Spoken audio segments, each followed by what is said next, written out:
Hello, YouTube modeling community. Mike here, Mike's Miniature Motors. Um, just wanted to do this week's Throwback Thursday. You know, as promised, if you watched the bench update on Tuesday, I'd mentioned that I would show this. And I built this probably 10, 15 years ago, so it's a little farther up the list. I mean, it was coming and probably coming soon than where we've been at. But just wanted to kind of showcase this because, like I said, if you watched on Tuesday, you saw the update on the old Tom Rambler 69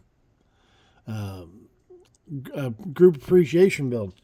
You know, the kit the kit comes molded in two halves, and they don't fit together very well at all. If you look at the box art, and I probably should have had the box out, it's smooth down the side, and it looks better. These fit together not very well, and as you can see, the graphics go right down the side of the body, which would have been, right in the middle of the body seam. And that just wouldn't look right, because then if you don't have it just right, then the letters wouldn't line up. Anyway, so I decided on mine, and I'm going to do the same thing on Tom's, to glue the halves together.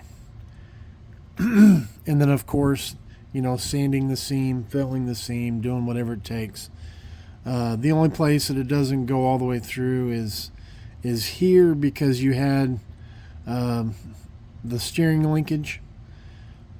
So let me go ahead and mine, when I did this, I glued the chassis onto I glued the chassis and the body together. Of course, I glued the frame to the floor. I'll call it a floor pan. I'm calling it a chassis. To the floor pan. And then I glued the floor pan to the body. And what I did is I just got thin sheets of styrene tubing and made like a step, so I would have a positive, my hands in here, a positive surface to glue to. And that's how I did it. Yes, I could never open it up and look at what's inside, but hey, that's okay. The whole reason to build it was because I love this look. It reminds me of I'll say when I was a kid. I'll say late 80s, 90s, early 90s, in Scale Auto at one of the Salt Lake shows. I can't remember what, a long time ago. Somebody had done like a Challenger or a Cuda.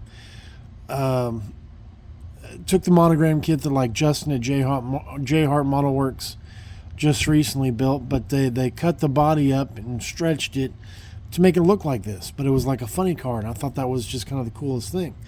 When this kit finally came out, years later, not the same car design, but similar in that it's a stretched rail. This came out in if you're familiar with the Hippie Hemi, they came out the same week, and I thought, oh, those are pretty cool looking, and I bought both of them, and I built this one first. This has actually been in the stash for a while. Before I built it, I just was looking for something simple, and so I put it together, because it is a fairly simple kit, just lots of flash, and it's an old school, what I call an old school AMT or MPC kit, and that's all I can say. Anyway, the color, for when I first pulled it out of the display case, 2 weeks ago, to when I did the intro, I thought it was Lumina Coupe yellow, but when I look at my Lumina Coupe, it's not. So but it does have a sparkle in it. So what I figured is maybe I painted it Tamiya yellow, and then Tamiya actually makes a pearl clear, and it's not really a pearl clear. It's more like a metallic clear. It doesn't show up very well on the camera. Doesn't stand out a whole lot, but I think I put that over the yellow, then put the decals down. I'm not sure if I cleared over the decals or not. I don't feel a step though. So but anyway, on Tom's, what I'm going to do is I've got the Display yellow. I don't know what I'm going to use for my base yet. Maybe the same yellow. I think maybe a silver or a gold would really, I don't know, not maybe If I use a silver, it'll give it more of a gold hue, and of course, if I make it gold, I don't think that's going to be dense enough to make it back to a yellow. So either maybe over the white primer, I'm going to have to do a spoon test, or over the yellow, and then of course clear it. On mine, I did a steel or light gunmetal frame. My intentions with Tom's is to try to match the darker blue as much as possible on my frame. I didn't discuss it the other day, I don't think, but I did my best using the orange and the yellow. Orange and red to try to match that stardust, the orange, red, and that stardust.